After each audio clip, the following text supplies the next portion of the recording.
slow your roll. Okay, no one's being replaced right now. Let's just put this into perspective.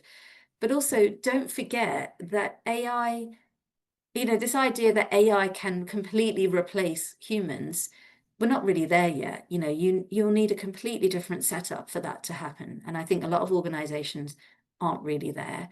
The second thing is that, like you say, our humanity, our human skills is what is actually going to drive the AI.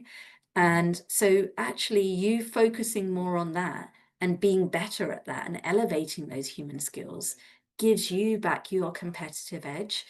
And so I'm seeing with the companies who are forward thinking, who are very strategic, that is why they're investing in elevating their people's human skills and not just rushing to say, how do you write a good prompt in AI, or how do you learn whatever technical skills you need in order to be able to use agentic AI or whatever the version of it that they're going after.